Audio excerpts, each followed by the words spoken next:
Kasunod ng pagyanig ng magnitude 6.9 na lindol sa Bogo, Cebu, makakapanayam natin si Director Teresito Bacolcol ng PHIVOLCS. Magandang umaga po, Director Bacolcol. Director, good morning. Magandang umaga po, Director.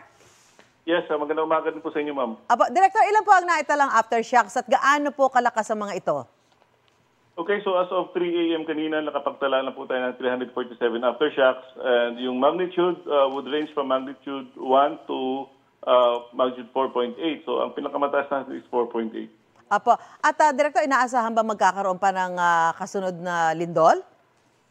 Yes, inaasahan natin na magkakaroon pa ng mga aftershocks in the next few days. Sometimes the aftershocks would last for several weeks. So, but habang tumatagal naman, humihina yung number, bumababa yung number ng aftershocks natin and humihina din yung magnitude. Apo, at kung may mga mangyayari pa mga aftershocks, ano po ang may papayo natin sa mga kababayan natin? Lalo na po yung mga nakatira doon sa mga gusali o sa mga bahay nila na nagkaroon po ng mga bahagyang pinsala sa kanilang mga tinutuluyang mga istruktura.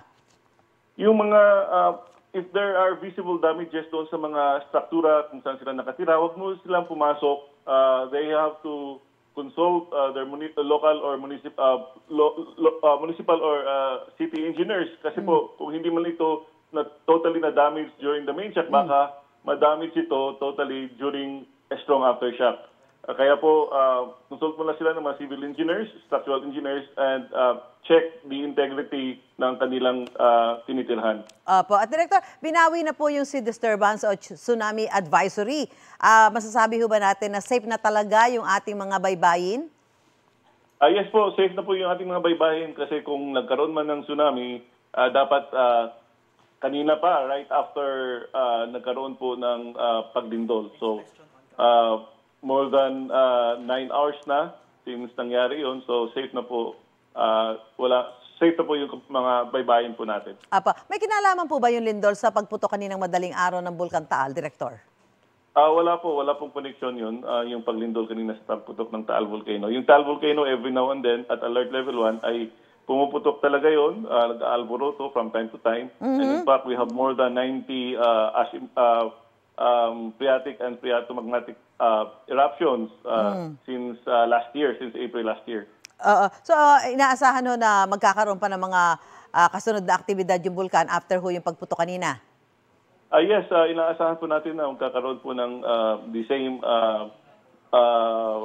minor phreatic or phreatomagmatic events yung Taal Volcano. Since prior to the eruption kanina, noong September 11, meron tayong phreatic eruption din na 300 meters. Plus July 17, meron din tayo. June, May, so halos every month meron po tayong activity sa Taal Volcano. Kaya po, ang paalala natin sa ating mga kababayan living around Taal Volcano na huwag po silang pumunta inside the permanent danger zone sa Taal Volcano Island kasi every now and then, from time to time, magkakaroon po tayo ng minor phreatic or even phreatomagmatic events. Apo, sa kabila ho nung nangyari pagputok kanina madaling araw, mananatili ba sa alert level 1 ang bulkan o itataas na po ang alert level dito? Nasa alert level 1 pa rin yung Taal Volcano. Hindi lang naman ito yung tinitingnan natin na parameter, tinitingnan din natin yung number of volcanic earthquakes. So for the past 24 hours, for example, ni isang volcanic earthquake, wala tayong naitala for Taal Volcano. Okay. Maraming salamat po, Director Teresito Bacolcol ng PHIVOLCS. Magandang umaga po sa inyo. Maraming salamat din po. Gusto mo bang mauna sa mga balita? Mag-subscribe na sa GMA Integrated News sa YouTube at tumutok sa unang balita.